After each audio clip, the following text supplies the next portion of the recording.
Okay, well, hello everyone. Thank you for joining our webinar today. My name is Tina Centris, and I'll be one of the moderators for this talk, along with my colleague Ashwathi Iyer. And we work at Innovation Partnerships, and we're happy to bring this session as part of our Software and Content Thought Leadership series. Today's talk is on extended reality, exploring the boundaries in research and navigating IP implications. We are kind of co-bringing this talk to you as part of our thought leadership series with some partners. We have the Center for Academic Innovation. We have some colleagues from the Duderstadt Center, as well as a colleague from the Office of General Counsel. So we have a well-rounded kind of group of speakers who are going to be talking to you today on extended reality. A little bit about innovation partnerships. We help to amplify the impact of research going on at the University of Michigan, and it's our job to make sure that every research discovery has an opportunity to change the world. We do that in a number of different ways. We have a corporate research alliances team who kind of helps in the pre-award process of partnering with industry and community partners. And we also have a licensing team who helps with bringing innovations after they've been created out to the marketplace. So if you have any research interests that you need help with, feel free to get in touch with anyone from our office. As part of the Software and Content Thought Leadership series, we've been recording all of the webinars and posting them on Innovation Partnerships website. So the link is on the top of the screen here. The next topic that we have as part of this series is going to be on open source software, and that will be in and around the April to May timeline. So keep a lookout on your emails for some notices of that. You can also browse past topics that were part of the series on this website. But if there's any resources that you think that you might need, feel free to drop us an email and let us know, because we're working on some more content to populate this website with. That being said, let's get into kind of the best part of the talk. So today we're going to learn about the different types of extended reality along the spectrum of immersion, and get into seeing how these tools can be leveraged for your teaching and research, and some kind of tips and tricks and things to be mindful of as you engage in this kind of new medium. I'm very happy to introduce all of our speakers. I'm going to introduce them all at the beginning of the talk right now, and then each one will come on throughout the series of the webinar and introduce and talk about their respective parts of it. So I'm going to start with Jack Bernard, who's an Associate General Counsel here at the University of Michigan. We have Ted Hall, who's a Senior Software Developer at the Duderstadt Center. We also have Stephanie O'Malley, who's the Associate Director of Emerging Technologies Group at the Duderstadt Center as well. And lastly, we have Jesse Kittle, who is the XR Project Lead at the Center for Academic Innovation. So I just want to say thank you already for our great speakers who have, been working hard to bring this material to you guys. We're really grateful that they're willing to spend the afternoon to share their expertise with you. And with that, I'm going to hand it over to Jesse. Hello, everyone. I'm really excited to be able to talk a little bit about both specifically what we do at the Center for Academic Innovation, but also more generally about the different types of XRs that we're referring to, and ensuring that you all understand kind of the basics, think about what each type is good for, and what some research opportunities might be. So at the Center for Academic Innovation, our universal mission is to bring educational opportunities to our University of Michigan students, but also to this global network of lifelong learners. Within the center, we have an XR team, and we aim to, again, support XR in residential, online, and open learning. We always want to have conversations with anyone, so please feel free to contact us at any time about these items. But we try to do a good amount of outreach, consultations. We do have a lending library with some devices, and we can also support classes if you ever want to bring your class and try out some of our headsets. We do offer funding cycles, and some of our more recent things is that we've just incorporated extended reality into a few of our massive online open courses. So our Coursera learners are now able to try out some of this work.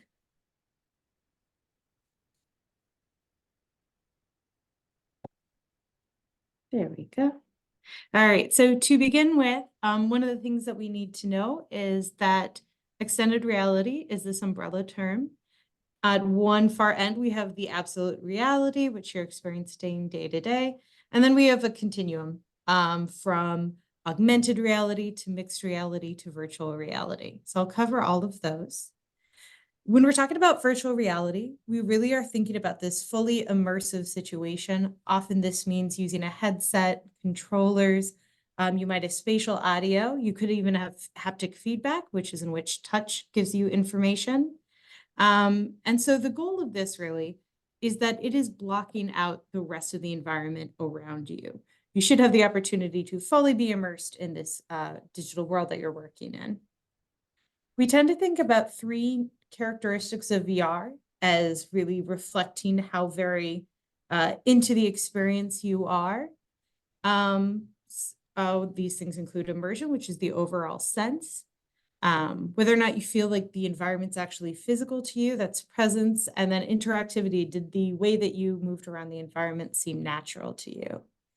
I'm going to highlight a project per type to give you a sense of some of the things that the different types of XR is good at. So in this case, this is an under the skin headset VR app developed with some of our members of School of Nursing and Information.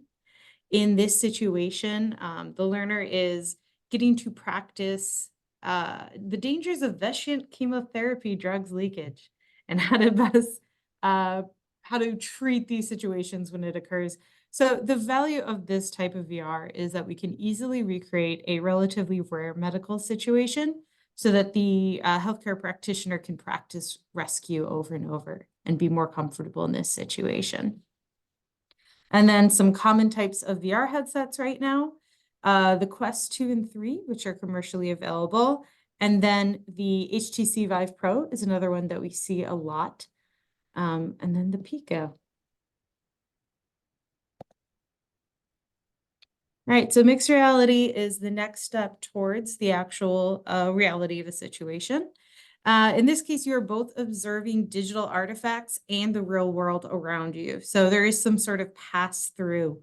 You're overlaying this digital information on your environment around you. This does typically also use a head-mounted display.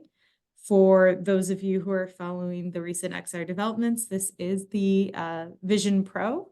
The HoloLens is another common head-mounted display for mixed reality. You might be using controllers, but you may also be using hand gestures to manipulate the digital elements of your environment. Some of the benefits of mixed reality is that it has the opportunity to meaningfully integrate the digital and physical worlds. That is, in some sense, these two elements should speak to each other. They should be responsive. They should interact. One of the example that you're seeing here is transforming nursing education.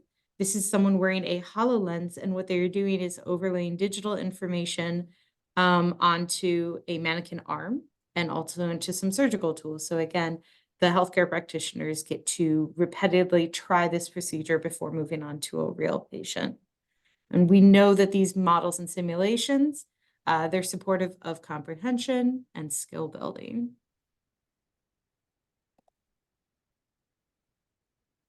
Augmented reality is that last step towards the actual sense of reality. It is also overlaying digital information and virtual objects onto the real environment. It tends to be less directly interactive. We often think about mobile augmented reality. This is many things that you might try on your phone or your tablet. That means that it's very accessible to global audiences since most people do have access to mobile phones and devices. And yeah, but you can also have it with headsets and smart glasses as well. This is one of our most recently launched projects. This is Nurses Toolkit, and this does feature in one of our MOOCs right now, in which the learners are able to use their own devices at home to load a few different anatomical models. Within this experience, you get to see animations of airway complications. You get to manipulate the objects to look at all directions. There is some audio, so you can listen to the different conditions. And the goal of this is really that we were able to bring XR into the homes of all of our global learners without needing some of this more heavy duty and expensive head-mounted displays.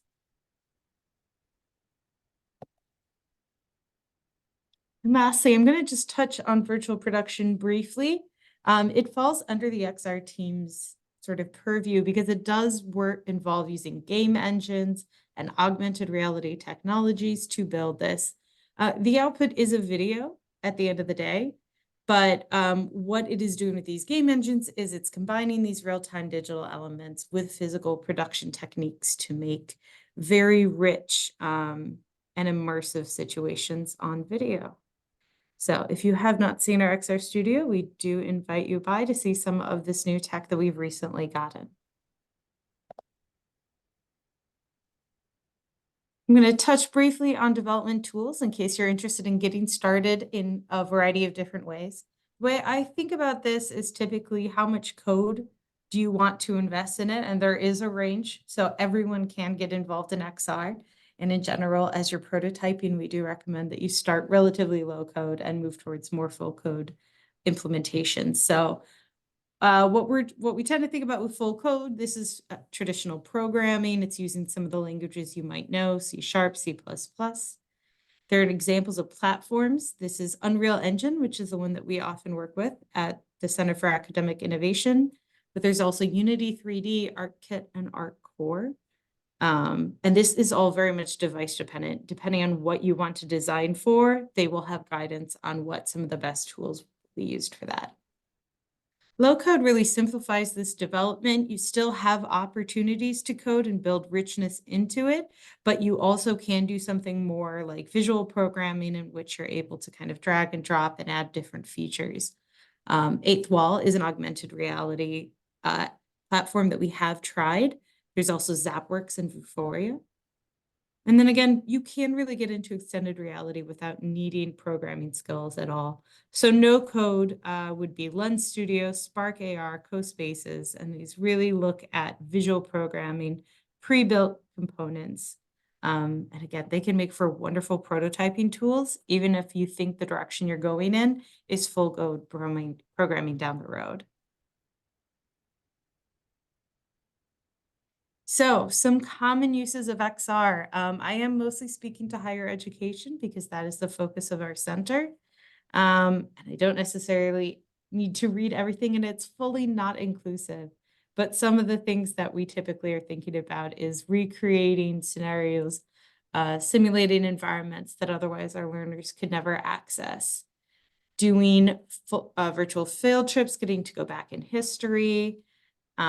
We do use it often for social connection with peers, and all the more so when we were in, peak COVID remote learning opportunities. This is some ways that we were able to bring students together.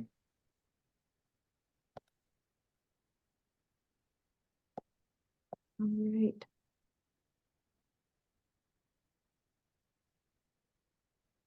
All right, this is my last slide before I hand it over to Emerging Technologies Group. But I just wanted to give you an idea of some of the early questions that we ask ourselves when we are approached to do a project or when we are looking at an internal project ourselves. The very first thing we want to do is to identify who our audience is going to be. This really informs the technology that we're going to be able to use. What do we want them to know by the end of the experience? It can be that you start designing and kind of lose sight of that original goal. We always want to work through the task of figuring out how XR can be utilized in a way that some other simpler technology can't do. So for example, if we can do interactive video for the same goals, we might want to go that route rather than add these additional complications that XR can. And then we start working on what the experience is going to be like and do a series of prototypes. Again, please contact me if you have any interest in talking about our program. With that, I will hand it over to Ted.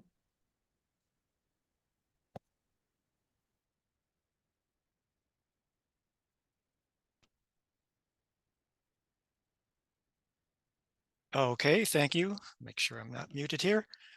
I'll spend the next few minutes talking about XR at the Duderstadt Center, which is this building behind me here virtually. There's a lot of text on the slide. I'm not going to read it. You can read it later. I'm going to ad lib for the purpose of this live presentation. The building opened in 1996, and already in 1997, we had our first virtual reality cave type immersive environment installed in the building. And if you don't know what a cave is, don't worry, I'll talk about it more later.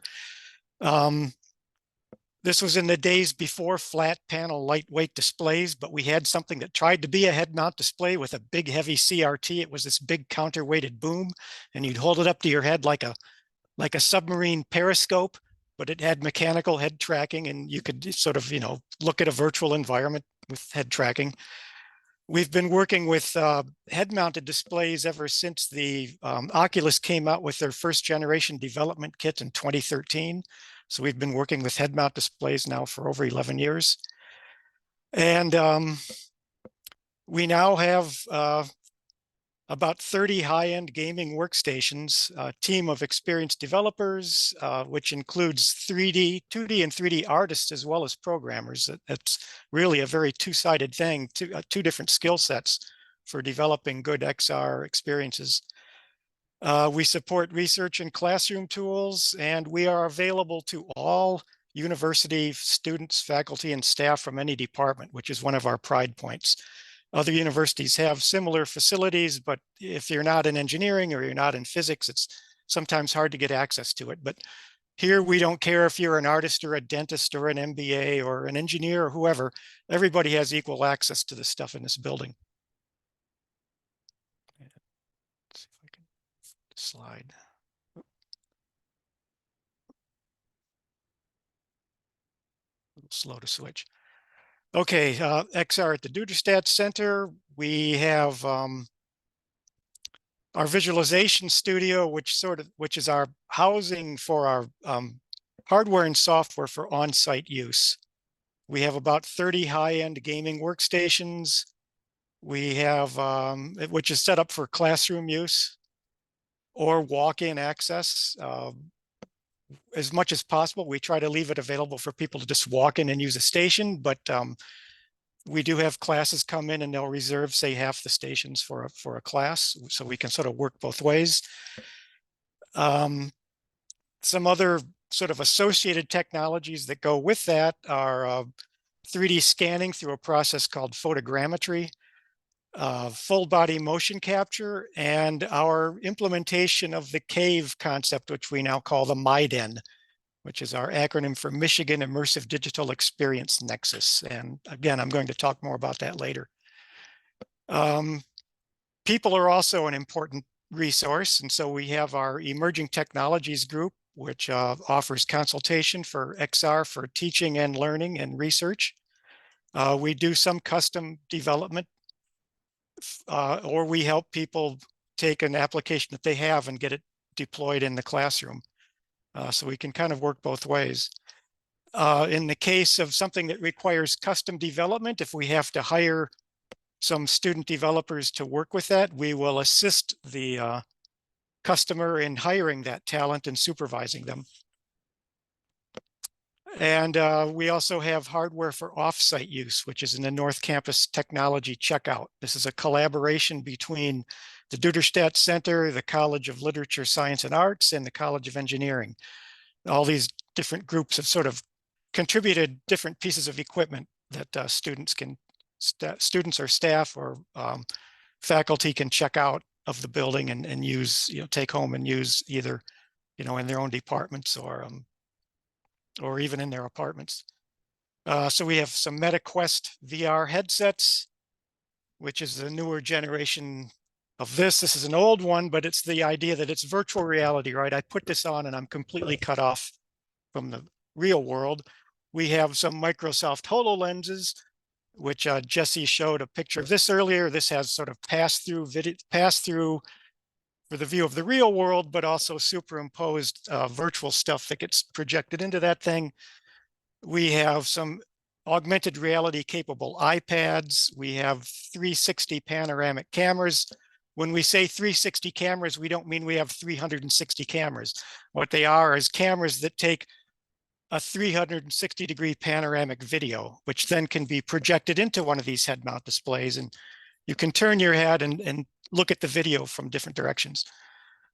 And we have some Microsoft Azure Connect motion capture sensors. And Waiting for the slide to advance here. It's a little slow sometimes. So here is an image of our visualization studio. Our spaces in the Duderstadt Center. This place is really hopping sometimes. For the hardware, we have about 30 XR workstations. These are brand new stations with brand new high-end gaming cards. So we've got NVIDIA RTX 4090 graphics cards for being able to do really high-powered PC-based simulations. They are equipped with MetaQuest Pro XR headsets. These things can run tethered to the PC, or for lighter weight applications, they can run standalone as Android devices, in which case they have about the power of your phone. So they can run either way.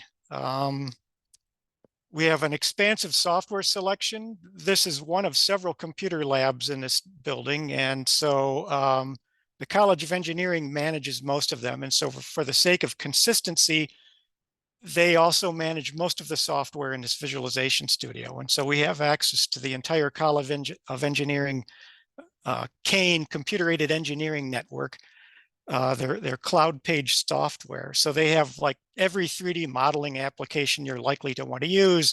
They also have the gaming engines. A couple of these were mentioned earlier, the Unreal Engine, Unity 3D, you know, everything from Blender to SolidWorks to Rhino, which the architects like to use, just all kinds of modeling stuff.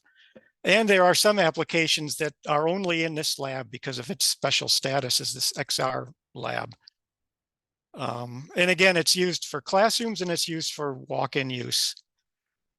And it allows for quick deployment of custom XR apps. So sometimes a faculty will come to us and they have an idea that they want to try to do something in XR for teaching a class. It really is on the borders between research and teaching. They're basically doing research and teaching. And they want to see if XR improves the teaching of some complex subject.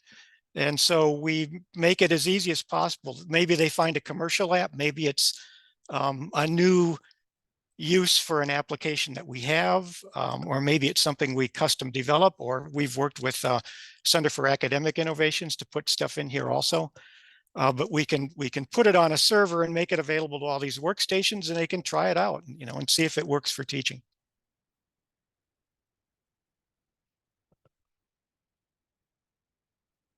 These slides do not advance very quickly. So I've mentioned the MIDEN a couple of times. This is our Michigan Immersive Digital Experience Nexus, and it is our current implementation of this virtual reality cave concept. There is a Wikipedia article. If you're not familiar with the concept, you can go to Wikipedia and you can look up Cave Automatic Virtual Environment. That's where it's sort of a recursive acronym, CAVE, Cave Automatic Virtual Environment. You can read up on the history in Wikipedia, but long story short, ours is a 10-foot cube, 10 feet wide, 10 feet deep, 10 feet high, with stereographic projection on 3 walls in the floor. And so you step into this thing and it's like being surrounded by 3D movies that react to your position within that space. All the perspectives, all these stereoscopic projections react to your position in that space. And ours, we just got new projectors, and we've got a feature that most of these don't have, is that we can track 2 people in there at the same time. So we can run our thing single view, which is the way these caves typically run. If we set it up like that, we've got 2160 pixels squared per screen. So then times 4, so it's a lot of pixels.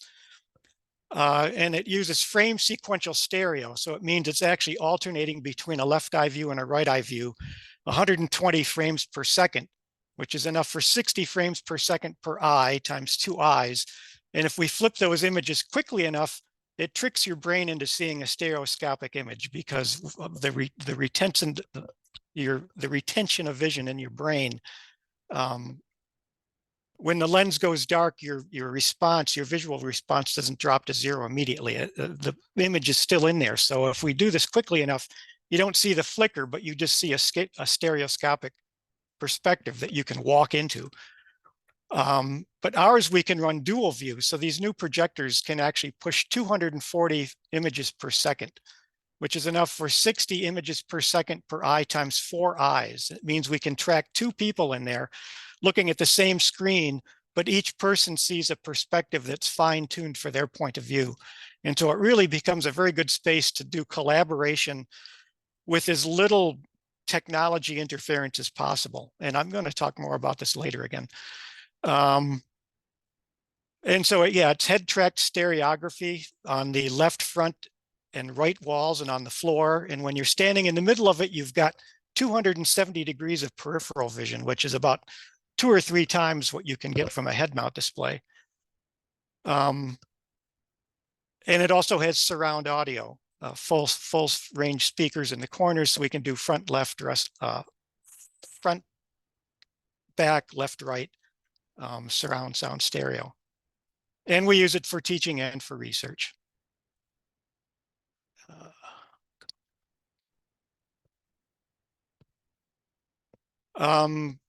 We have our custom software development. We call it Jugular.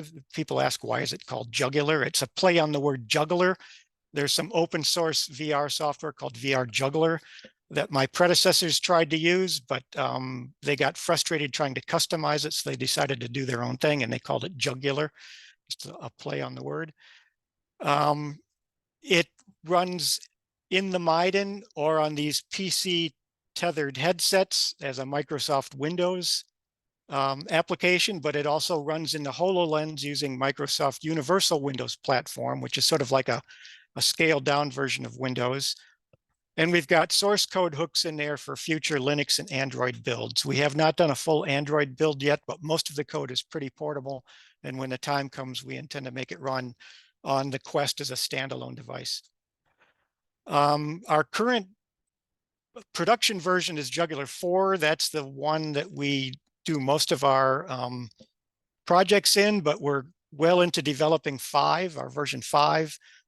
And we intend to have no external software dependencies in the core of Jugular 5. It's going to be totally our code, so it really gets rid of licensing issues. All of the software dependencies on third-party libraries will be an optional dynamic load libraries, so that, for instance, if we want an FBX file loader, we'll use Autodesk's FBX loader software, but that won't be something that has to be there. If for any reason we can't get that on a platform, or if other libraries have licensing issues, the core program will run without any of these third-party applications or dependencies. So this allows for pretty agile development environment. Sometimes, you know, we use Unity and we use Unreal Engine when it's appropriate to do so, but sometimes we want to do something and we know how to do it, but we don't know how Unreal wants us to do it, or we don't know how Unity wants us to do it. And so the advantage of having our own software is we know how to do it. We know how to do it, and we have complete control of the source code. And so it makes it easier for us to get in there and hack things and really have a nice sort of a sandbox environment for whipping something up and see how it works. Ted, Sorry. I've got some echo over there. Sorry, have about 2 minutes, Ted. Okay, yeah, I'm almost done with my section here. So we've had some clinical uses of XR, angiograms in the HoloLens. These pictures you see on the right here are 2 different people wearing HoloLenses, but looking at the same XR model in the same physical space. So the top view is my view of my colleague manipulating this angiogram, and the bottom view is his view of what he's doing. But we both see the angiogram hovering in space, in the same physical space, but we have our independent views of it. And so these HoloLenses are collaborating with each other. The advantage of using our own software is that there are commercial applications that will do this, but it usually involves logging in to some remote site and logging into some server. And then you get into all these security issues, and especially with health stuff, there's HIPAA issues and privacy issues. The hospital environment has a very locked down internet. And so by using our own software, we can run that server on one of the HoloLenses. We don't have to have any kind of exterior external network connection. So we can, it's all sort of self-contained.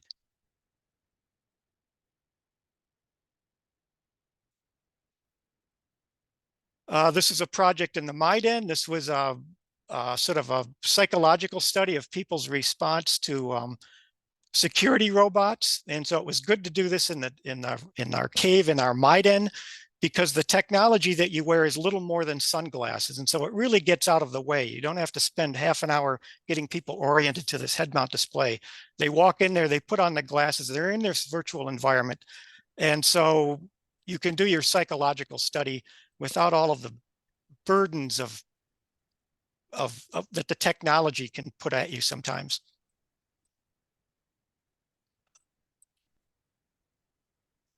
I'm going to pass it over to Stephanie now. Thank you, Ted. So let's talk about our project development process. There's a problem-solving principle called Kydland's Law that states, if you write the problem down clearly, then the matter is half solved. And this is particularly true for project development. The biggest hurdle is always understanding things from the perspective of the subject matter expert. And we do this in a few different ways, either from diagrams or flowcharts that can explain a sequence of events. And they don't have to be pretty. The image on the right here is an example of a visualization that we did for a NASA proposal that involved the deployment of satellites to monitor the aurora borealis. The faculty's rendition is on the top with the more polished visualization on the bottom. Also helpful is any existing visual reference that's similar to the intended project. And we would also like to understand the expected interactivity with the data. And so this is sometimes conveyed through storyboards or even just a description of the task. So this is an example from a classroom tool that we developed. This was for an entry-level engineering class. And the purpose here was to teach students spatial reasoning skills. And so the students interact with 3 different modules where they're tasked with recreating or identifying 3D shapes from 2D diagrams. The storyboard panel on the left, as primitive as it may be, is actually really helpful. This was one of a series that was provided to us in a slide deck that was prepared by the faculty, just to explain what their desired interaction was. And so on the right there, you see the finished app, where a student is actually replicating the 3D shape from a 2D height map, just as they described in the initial storyboard.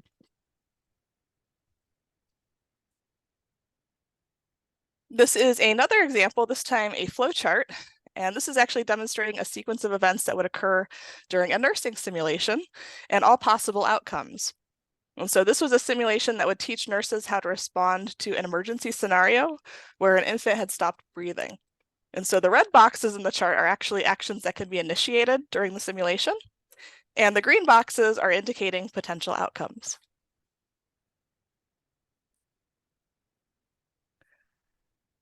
So here is the gist of our XR development process. Oftentimes we start with a proposal, although not having that is okay too. We've worked with just about every school on campus at this point, regardless of if they have grant funding or not. We operate as a public good here at the Duderstadt Center. And so once we have some idea of what the vision is, we then work our way down the list. Faculty meet with us to discuss the type of data that's going to be involved and also the project goals. Then we define a timeline for development. We proceed with the app development, and then that moves on to piloting the project and ultimately, hopefully, submitting an invention report and then distributing it. Most of our projects span anywhere from 6 months to a year, and they typically utilize about 2 developers. As Ted mentioned earlier, oftentimes 1 artist and 1 programmer. However, sometimes we can get a little bit quicker results. We do a lot of development, as Ted mentioned, in Unity and Unreal, but that can take a while. And so if we need really quick results, we can leverage internal platforms like our Jugular software. And as Ted mentioned, that's been coded to support a wide variety of academic purposes. And we can sometimes get data into XR with just a few hours. And also with some limited interactivity, depending on what type of data is provided.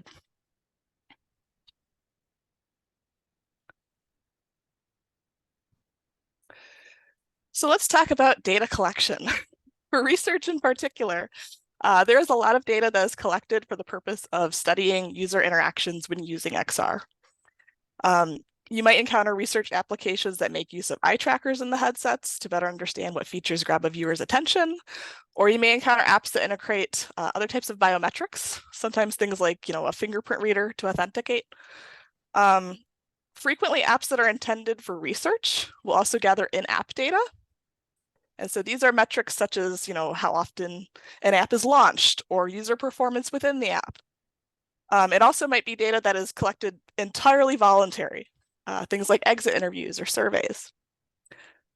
But beyond that, there's also the data that the devices themselves collect for their own purposes. For instance, Meta encourages linking your social media profile with your Meta account. And while this isn't a requirement to use their headsets, thankfully, this is not something that we can ethically require in academia. So basically, unless you really read an app's privacy policy or their user agreement, you may not be aware of what data is being collected or who has access to your data.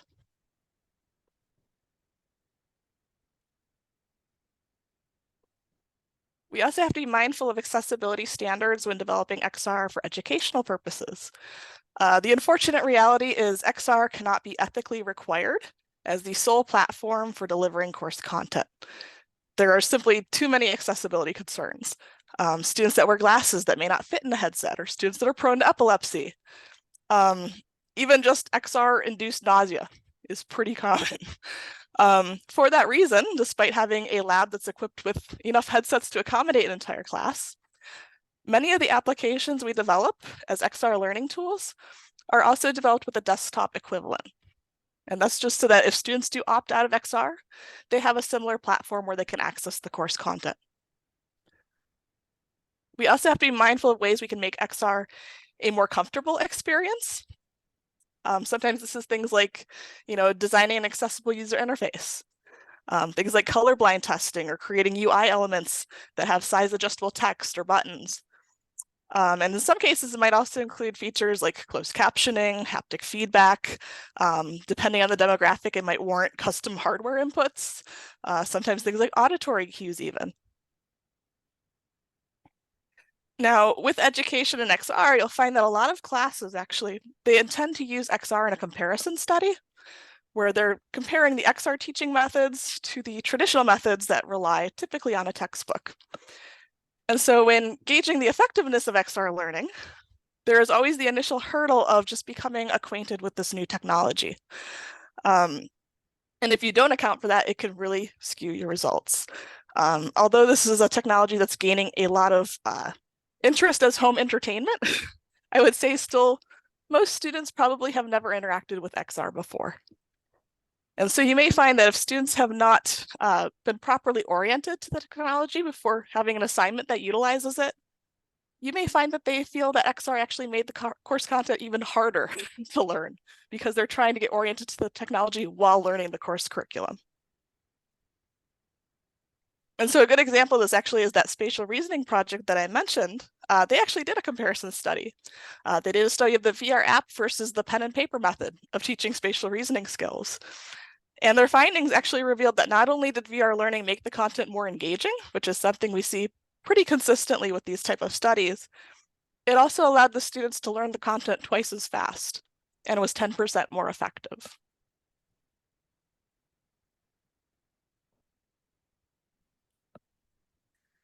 Now, when utilizing XR for research applications, we have slightly different criteria. A lot of this has to do with safely piloting XR with human subjects or in a clinical environment. This process often involves IRB approval just to ensure that the XR applications that are being developed do not pose any kind of health risk to participants. We also typically have to undergo information assurance review if we're collecting any kind of personal information about the participants. This process just ensures that all that information is securely stored, remains confidential, and is uncompromised. And of course, each XR project is very different. XR research conducted in a clinical environment or with a specific demographic may have different considerations for how best to deploy it. We've had projects with Michigan Medicine, for instance, where the ability to disinfect a device was just of paramount importance, or where being able to interact with XR content has to be largely hands-free so they can facilitate using a device during a procedure. And so while it's great to be considerate of real-world factors while immersed in XR, sometimes we do exactly the opposite. You know, we deploy XR for the purpose of replicating and challenging reality. And so I'm going to hand it back to Ted, and he'll talk about that a little bit.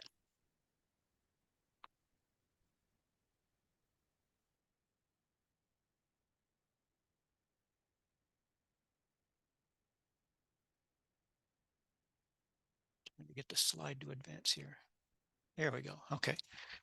Yep. So I just have a few more slides, a few more things to talk about. We have used XR for, as Stephanie mentioned, simulating things that don't exist, and also for sort of testing people's psychological reaction to things that may or may not exist. The picture on the left there in the corner is a simulation of our Yost Ice Arena where the Michigan hockey team plays. And we had a professor from architecture who was involved in renovating that space, not only visually, but more importantly, acoustically was his contribution to it. And so I mentioned earlier, besides these 4 surfaces, we also have 4 full range speakers in the corners. And what he did in his office, in his lab, is pre-compute the acoustic effects of some absorbing material he was planning to put on the ceilings. And so he was going to cut them in the shape of hockey players, actually. So he was able to project that into the space, and we could see what it looked like, and we could hear what it would sound like. And he was able to bring in, you know, people from the athletic department and, you know, engineers and architects, not just VR people, but people who would be using the space, people helping to design the space, and let them sort of evaluate how it looked and how it sounded, or how it would sound with the treatment that he was proposing. There's some other things listed here that I've got pictures on the next slide. Some work we did on visualizing the control tower at Detroit Metro Airport from the new McNamara terminal. Some work we did with the hospital and the design of hospital rooms and actual entire facilities. But we've also done these sort of psychological things. The reaction to security robots is one example. I mentioned that earlier, but we've also done sort of treatments, you could almost say, for fear of heights, acrophobia, and getting people over the claustrophobia of going into a magnetic resonance imaging system. People have claustrophobia going into these things, and so sort of preparing them for that experience. It's important to do exit interviews when you're done with these things to assess whether or not your technology interfered with the thing you were trying to accomplish. There's this thing called the Wizard of Oz effect, and that was really, the security robots was very much that, because we wanted to create the illusion that somebody was interacting with this robot. The robot walks up to you and asks you a question, and you answer it, and based on your answer, it says something back to you. Well, we didn't have time to program all that AI and voice recognition. So literally behind the curtains, just like the Wizard of Oz, the principal investigator was back there listening to the questions and choosing a response for the robot. But the subject in the space is not supposed to be aware of that. And so, you know, that was an excellent example of Wizard of Oz, but also just, you know, making sure that the technology didn't interfere with the effect that we were trying to achieve.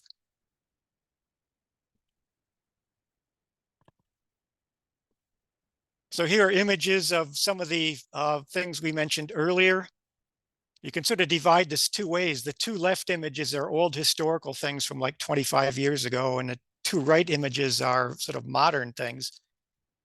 The 2 top ones have to do with simulating environments that don't exist yet, but we want to evaluate the design. So the one on the top left, that's the view from the control tower at the new McNamara terminal at Detroit Metro Airport, and they wanted to check the visibility of the gates and taxiways and runways from the new tower. The image at the top right is a hospital room. We started working with our university hospital, first just evaluating this one room and where they could put a nurse's station where she could see her computer screen and also see the patient bed at the same time. Now, from our third person point of view, the perspective looks very distorted and cut at the corners. The important thing to understand about these caves is that the perspective is fine-tuned for the person in the space. So the woman back there in a sort of green shirt with the funny glasses on, the perspective is fine-tuned for her point of view, not for our point of view. And the idea is they brought in nurses. They brought in, you know, not just architects, not engineers, or not computer scientists, but the people who would be using the physical space. They brought them into the virtual space and let them evaluate it. The bottom left picture is a project in treating acrophobia, fear of heights. This was based on an actual elevator on a new building on campus. In fact, I think it was part of the hospital complex. It's an external elevator with glass windows going to the outside. And wouldn't you know it, people riding up this elevator have fear of heights. They don't like to ride the elevator in the hospital. And so we could simulate that in this virtual reality cave type space. We could expose people to that and get them over the fear of riding this elevator. So those three images were all in our MIDIN, that walk-in immersive space. The last model here is something that was done in the Quest, and it's the virtual MRI. Ed, sorry, I just want to be mindful of time a little bit. Just because we still have some more slides, and I want to leave some time for Q&A. Yep. Okay, yeah. I'm Sorry. going to the next. Yeah, it's okay. I always have more to say than I have time to say it. So there are times when we should not use XR, and this is one of my favorite subjects to talk about, but I have to cut myself short. The first XR project I ever did, it was just not going to work. We were adamant when we started that we were going to do it with XR. We weren't going to use old-fashioned things like video, but we were trying to simulate operating industrial-sized equipment, the size of refrigerators, in a virtual space the size of a desktop, and using a funny 3D mouse and funny software and funny hardware that nobody knew. And long story short, what we were training them to do was use this computer equipment. We weren't training them to use the equipment they were supposed to be learning. We were training them to run this funny software on this funny hardware with this funny 3D mouse. And it just wasn't going to work. We didn't have a NASA budget to do this thing. There are times, Stephanie mentioned some of these things. There are times when people just can't deal with the immersion. We had a case of, we had a project with assisted living facilities, evaluating people's wayfinding in assisted living facilities. And a lot of the subjects had to be disqualified because they were getting simulator sickness from being too immersed. We had to back off the immersion because people were getting simulator sickness. In my mind, one of the worst uses for extended reality right now is meeting rooms. And it's something that some of these companies push. Oh, look, you can have your meeting in this virtual space. Everything about it is wrong.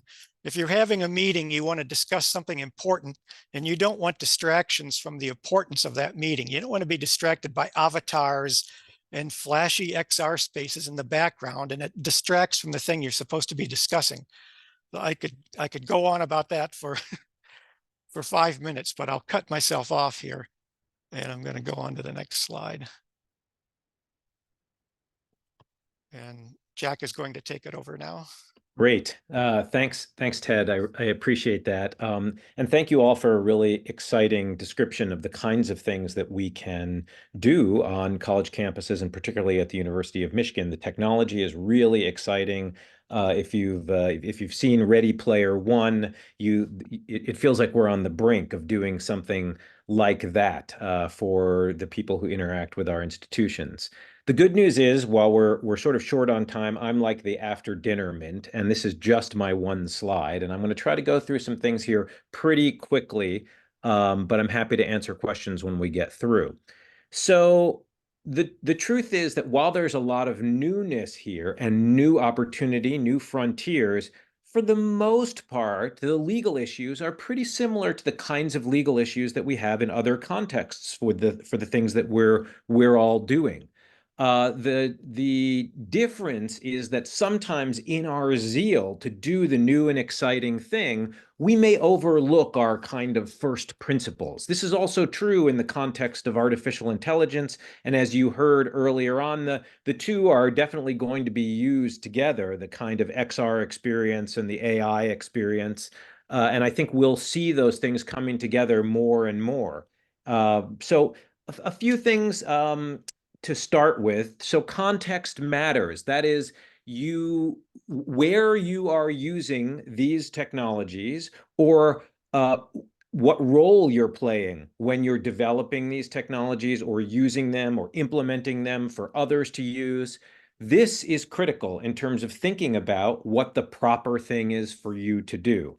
The good news is that your ordinary approach, like life is already directing you towards the things you ought to be doing. And so your instincts about how you interact with people like patients or students or colleagues, this should give you most of what you need to think about. The idea is not to be distracted by all the Pokemon Go's running around in front of you as you're staring into your phone.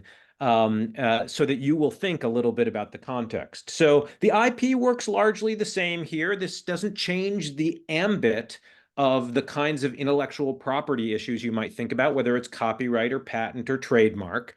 When we create these environments, the code, for instance, that we might use, that can get both copyright and patent protection. And the environment that's created, the fixed visual experience that you see, even though it's a dynamic visual experience from a copyright perspective, it's fixed. And that means that gets copyright protection too. If you incorporate somebody's logos or their marks, you might run into issues related to trademark. Who gets to control the IP? It's pretty similar to what you're already accustomed to. At places like, for instance, the University of Michigan, if you're a faculty member and this is part of your scholarly work, the copyright elements will likely end up with you. And so sometimes the university, again, in the case of the University of Michigan, when we don't want that to be the case, it's up to the university or the unit to say to the participating faculty, hey, we know you're using this as part of your teaching, but we don't want to transfer these rights to you in this context. So let's talk about it ahead of time. And I think discussing things up front for bigger, more expensive projects, really a good idea to avoid surprises about IP or IP issues when someone leaves the institution or the organization you're a part of. Having those interactions up front is a very, very productive thing to do. I also want to talk a little bit about this idea that you're using technologies that often come with a license or in part come with a license.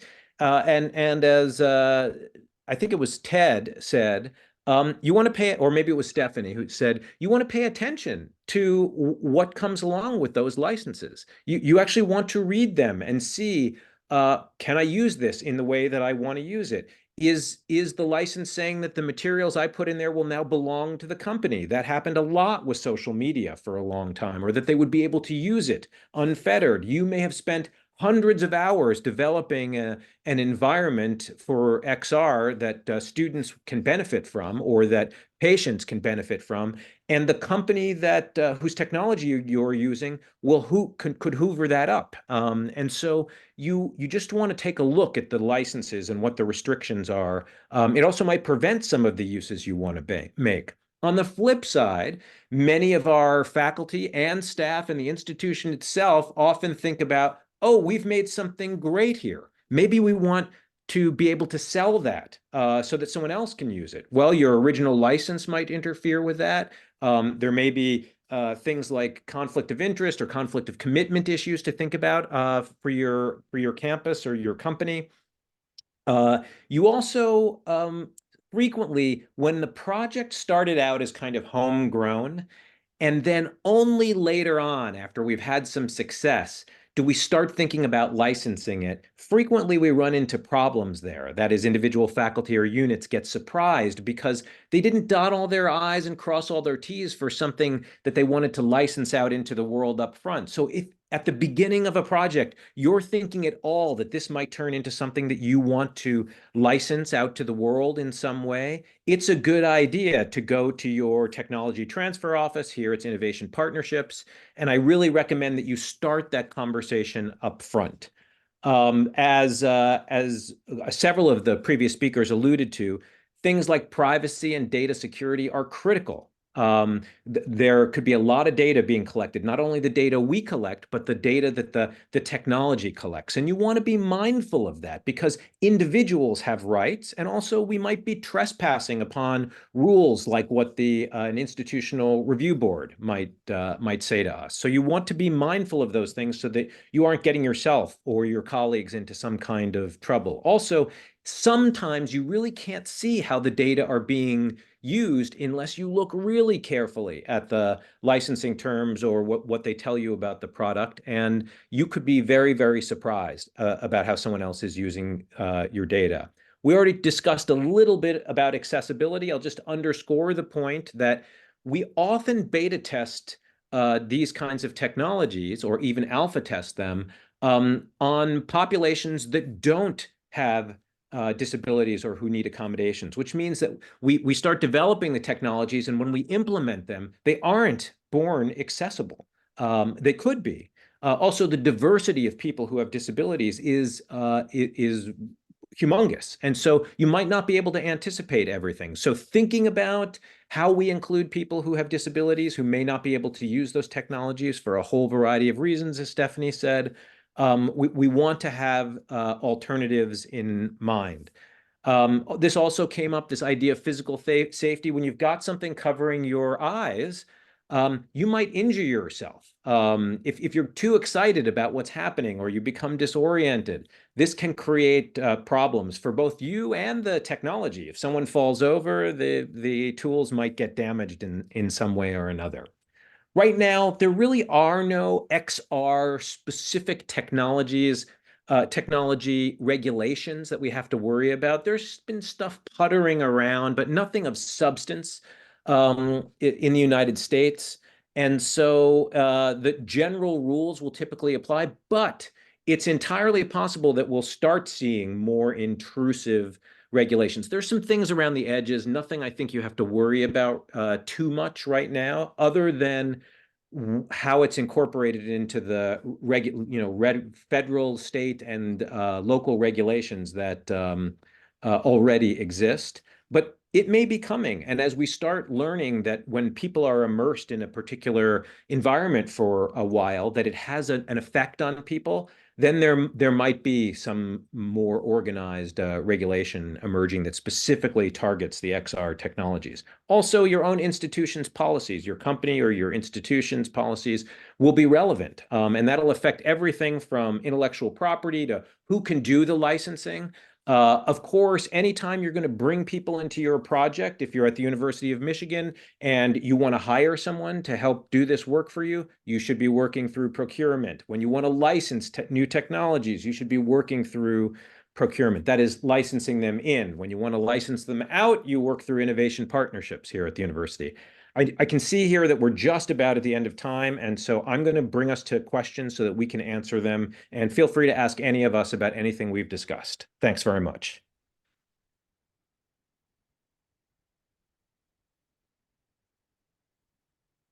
So I'm turning it back over to Tina.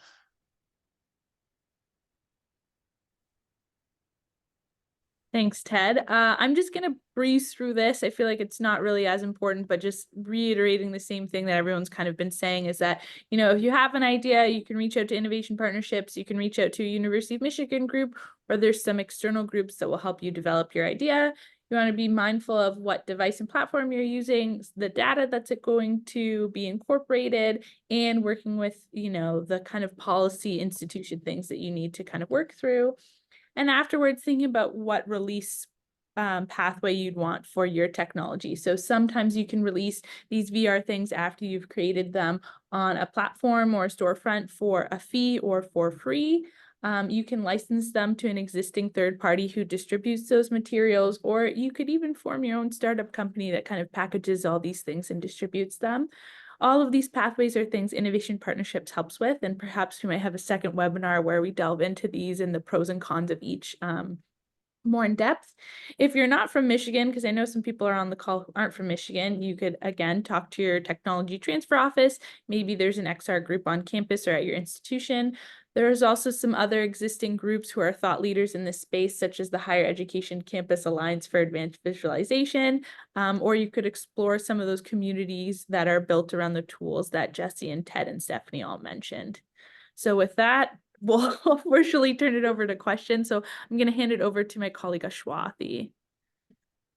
So thank you so much to our speakers for taking the time today. This was a great webinar. So I know we're at time, so I'm going to breeze through the questions. I see that some of them have already been answered. So one question that we got was, and this was prior to the webinar, was if one of you could cover kind of like what is the latest and greatest with the Apple Vision Pro. So maybe that's a question for either Jesse or Ted and Stephanie. So the Center for Academic Innovation take, or on the Apple Vision Pros, we do have one or two. Emerging Technologies Group is one. These aren't currently available for loan yet, since we're just getting used to them, and they're really built for individual use. But one of the things we've noted about it is that it's not necessarily anything new. We're talking about eye tracking, very high resolution interactions, natural gestures, but it brings us together in a really nice package. So we're really excited to think about what we can do with this. And it's pretty early yet. Stephanie and Ted, anything to add? I know I have not had a chance to try one yet myself. I've read about it. A lot of the features that it advertises have been around for a while. The Microsoft HoloLens does eye tracking, and it does, rather than video pass through, you have a direct view of the real world, which is good and bad. It's good because it's not pixelated. It's bad because it's a very narrow field of view for the virtual stuff. Presumably the Apple head-mounted display will have a wider virtual field of view, but still not as wide as natural. But the Meta Quest Pro also does video pass-through for AR. And so I've heard it said that the Apple device is very, very customized for the person who buys it. And so we're finding in our this is what I hear from people who actually tried it, it's hard to share because you buy one and it's like built for you, and you give it to your friend and it doesn't work for them because the lenses are wrong or it doesn't fit right or whatever the case may be. So we're very early in getting ourselves familiar with this. People are very excited because it's Apple and it's new, and but they're kind of late to the party, and so we have to see how it fits. I know as a programmer, they are not conforming to some standards that I wish they would conform to for developing software for this thing.